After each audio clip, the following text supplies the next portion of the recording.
Good evening, Professor. This will be my brand review project for PepsiCo by Amar Rain. I'm sorry I'm getting this project submitted a little later than I wanted to.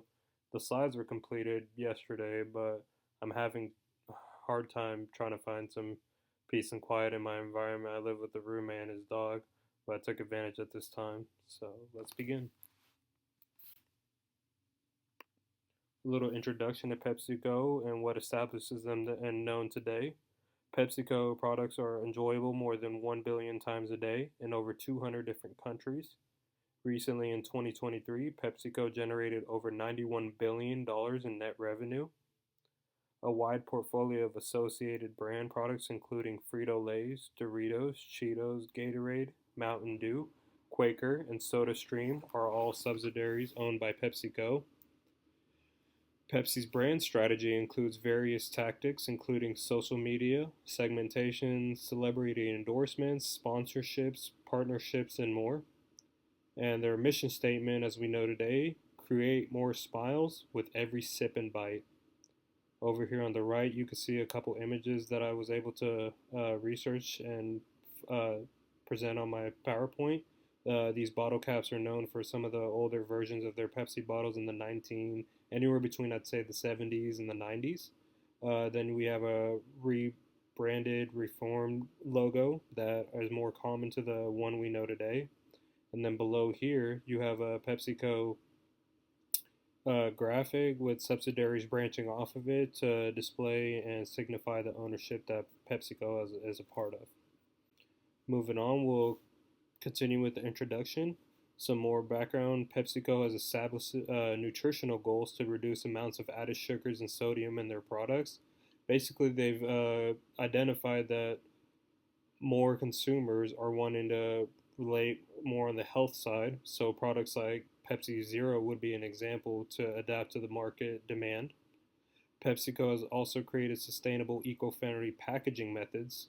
I learned about this in the past few weeks from research, but their innovation of the green bottle was actually made from plant-based materials that I was unaware of.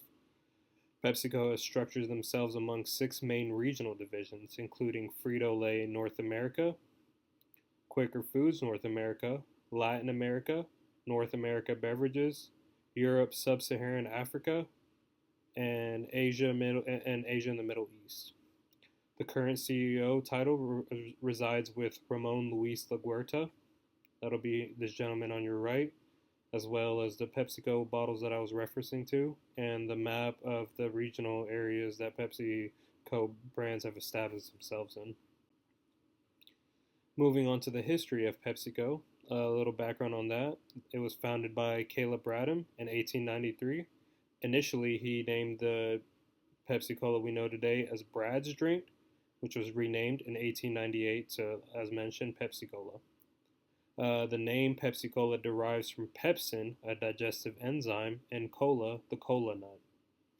By 1903, early growth and expansion helped this product rise in the market, with over 24 different states supplying it. By 1965, Pepsi Cola reestablished themselves as PepsiCo after merging with Frito-Lay. Respected CEOs Don Kendall and Herman Lay sketched a deal on a napkin that agreed to combine their companies and establish modern day PepsiCo.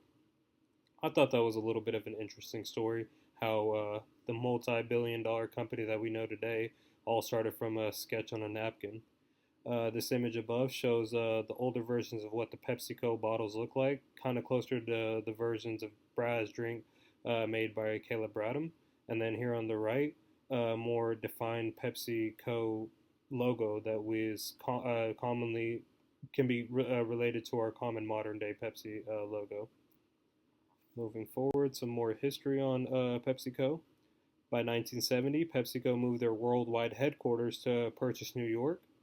1 year later, they reported their first billion in net revenue. In the 1980s, One Giant Sip for Mankind campaign was recorded as the first ever Pepsi space can that was successfully tested aboard the space shuttle. Within this decade, subsidiaries such as Chester Cheetos, 7 Up, and KFC were purchased by PepsiCo, continually expanding on their brand and their marketing.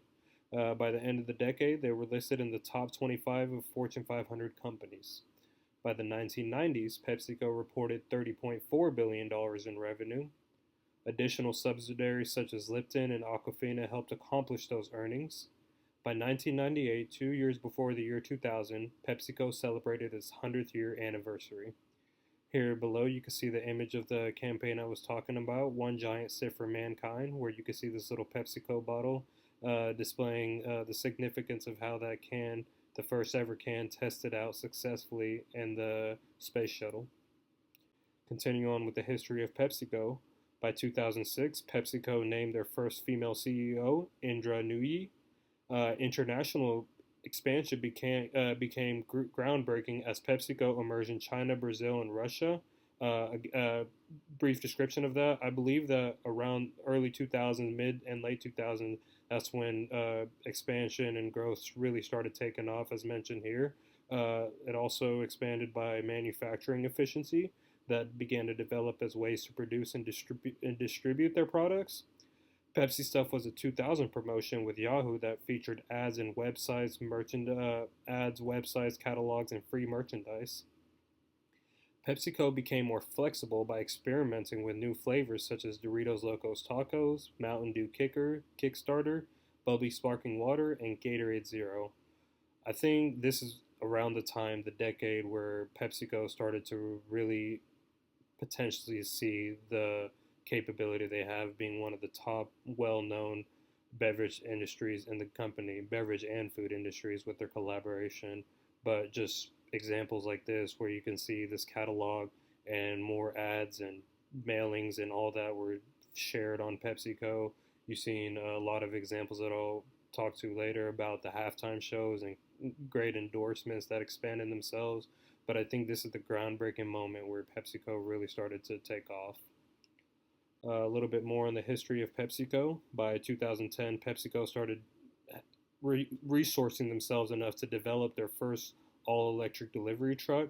Again, like I said, once that decade passed and then they just kept expanding, they've had resources to develop innovations like this. In 2012, three new billion-dollar companies joined PepsiCo with a portfolio totaling of 22 different brands. By 2014, PepsiCo was listed on NYSE for a rate of $94.56. In 2015, PepsiCo celebrated its 50th anniversary as a combined food and beverage industry when they signed back with Frito-Lay. In 2018, current CEO, as mentioned, Ramon Laguerta, took his position.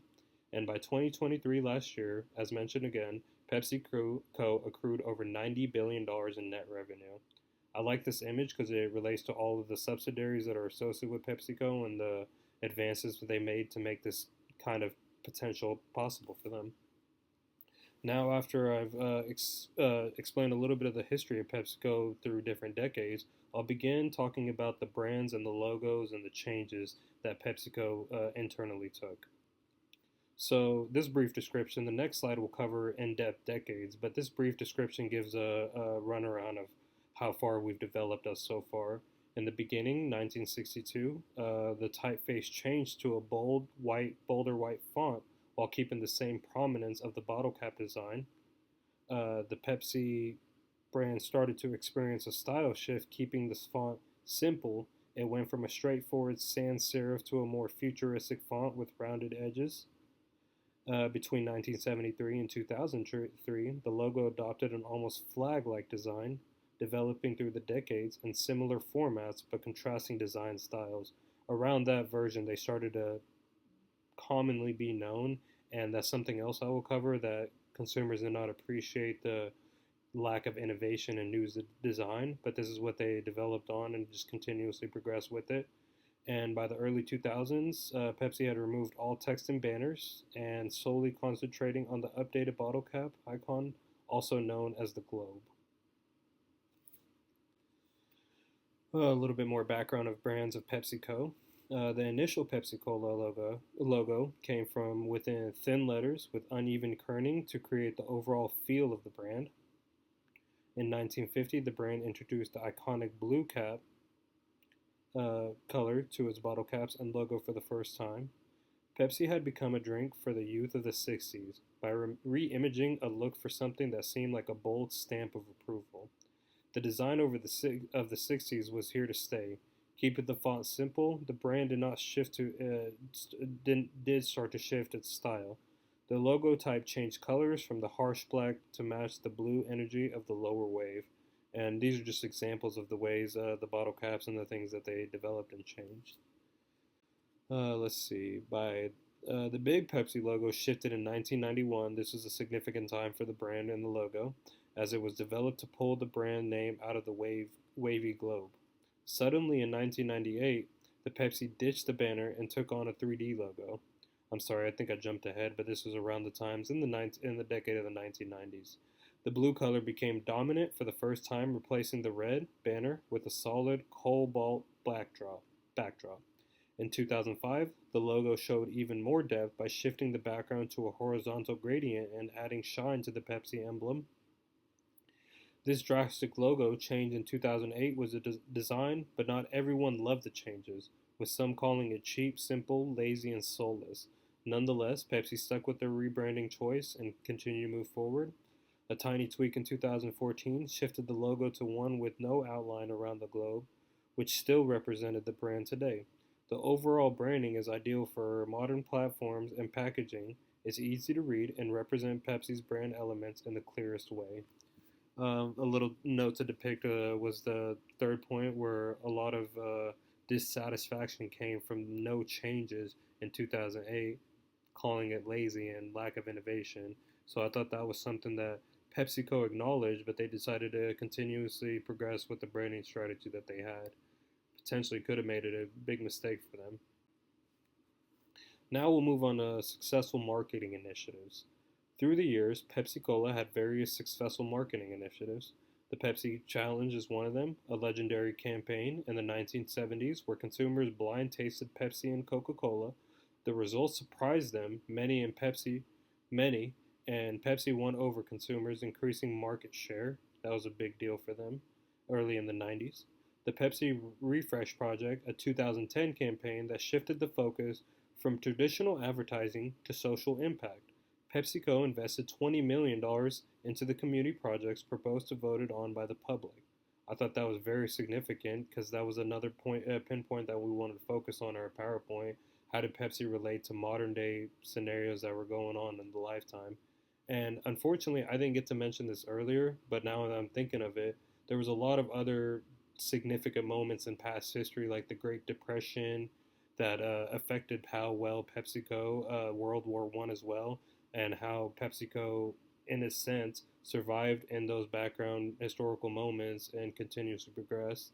Another thing to mention is they did go through two bankruptcies, but still was able to progress from that, from monumental history, and be known as what they are today.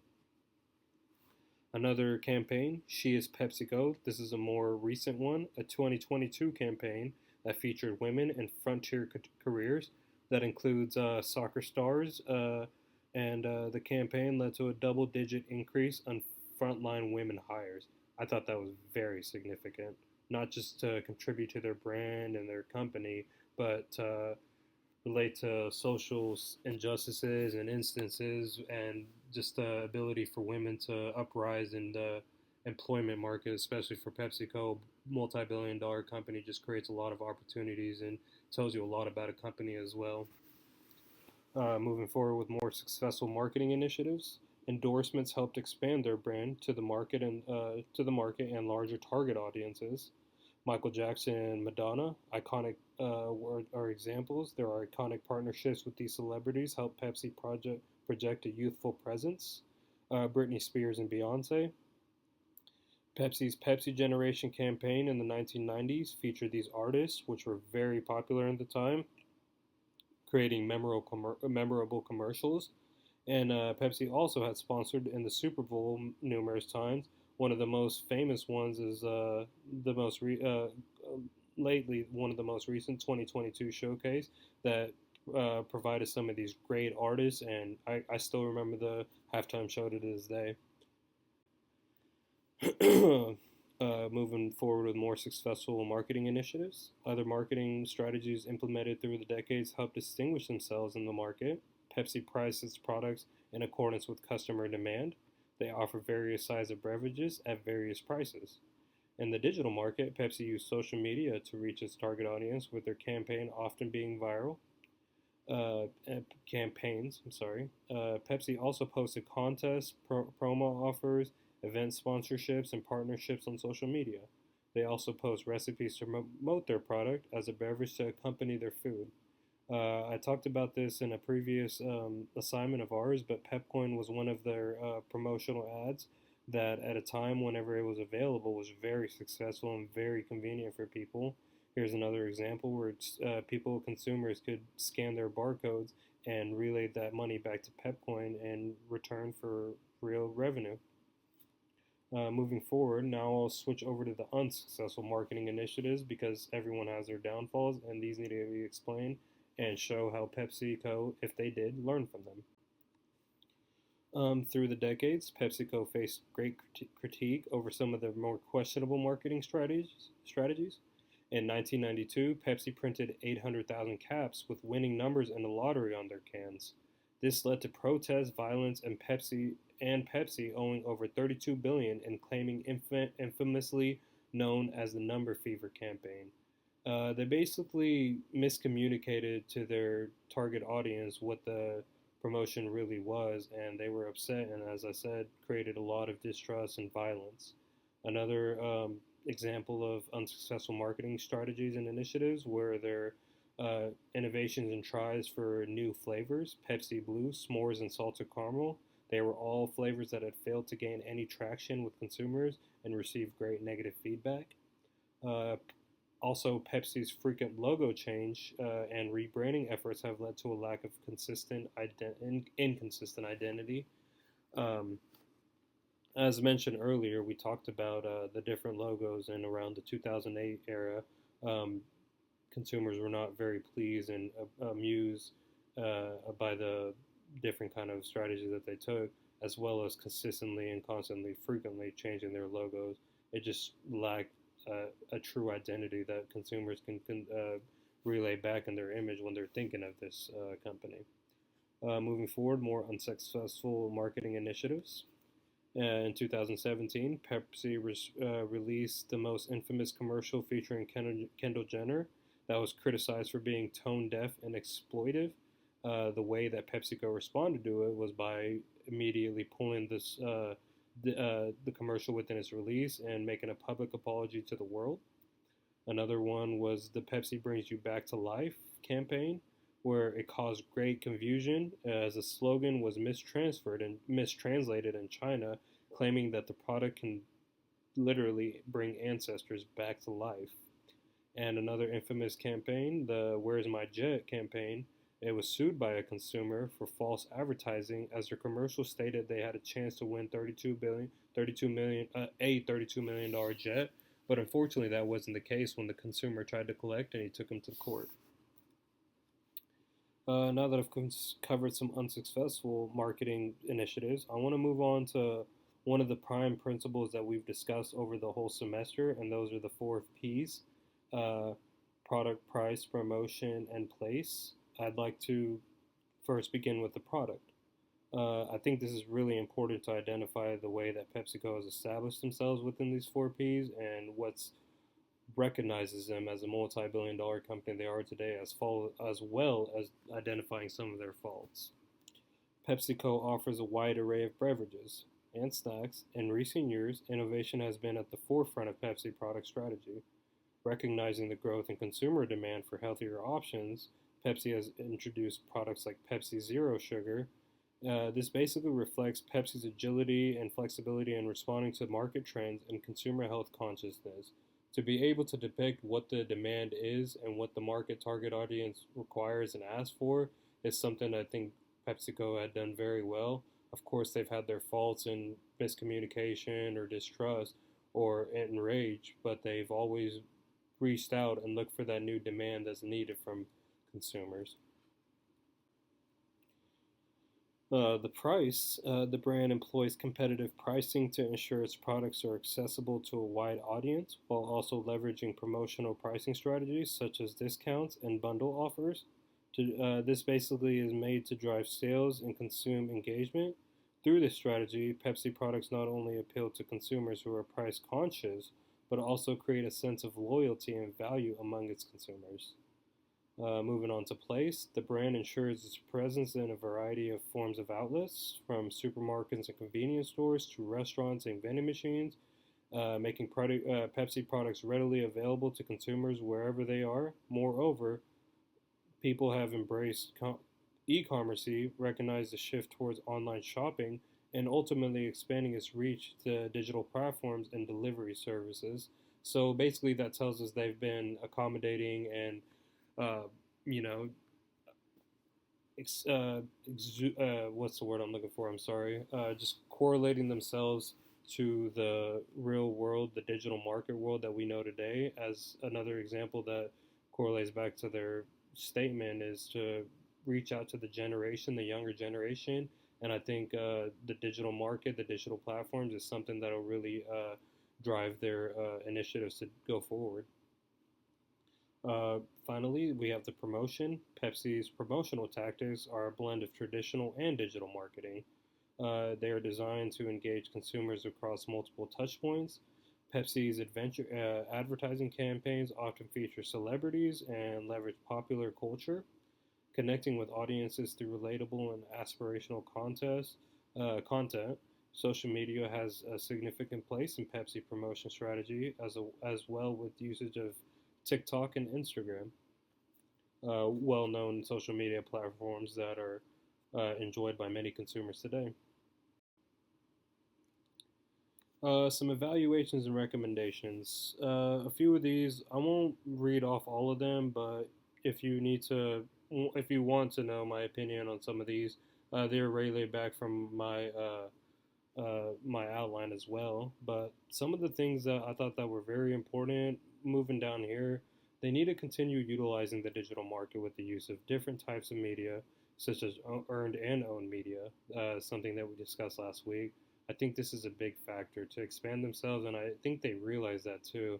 But they need to just keep expressing and exercising that outlet if possible. They need to utilize more SEOs to ensure they're on any top of any search engine lists.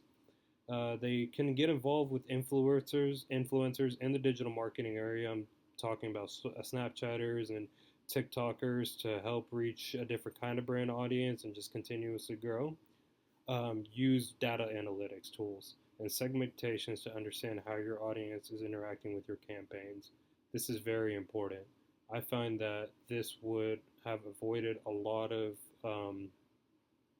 past issues that they dealt with the three infamous campaigns, the Where's My Jet, Kendall Jenner campaign, and I just think that those kind of things could have been avoided if they implemented these kind of tools and resources to understand how exactly their audiences are going along with how they feel about their initiatives and new marketing and brand strategies. Continuously use partnerships with. I think they've established that well with all their endorsements. They have to carefully consider their message, their brand, their image, their tone. As mentioned earlier, the distastefulness and distrust, the critique that was given through the past decades from poor choices in brand strategies could have been avoided if they slow down and consider what they're trying to say and how transparent they're trying to be about their products. And one more other thing that I didn't focus on in my PowerPoint well, but everyone knows it about the famous Coca-Cola wars, Coca-Cola being their biggest rival. They should continuously research themselves and research their competitors and how they're doing and and how well their products are well functioning. Another example that I can think of that I have not listed is a finance class that I'm taking. I went on the NASDAQ website and related two companies within the same industry. And I did the same thing for Pepsi Cola and Coca Cola, and the numbers were very significant. But additional research and information can be given there, and then PepsiCo can utilize those outlets and resources to advance themselves in the market. In conclusion, a little bit of background facts that we know today that are more recent, and some that I may have reiterated already. But by the last quarter of 2023, the $91 billion in net revenue. PepsiCo products include beverages, snacks, and other food items, including the ones that I mentioned earlier. PepsiCo is the largest food and beverage company in North America if we're recorded by net revenue, which I think that's very significant. And as of today, 10/8/24, PepsiCo stock price was listed at 167.72 per share. And that will conclude my review project.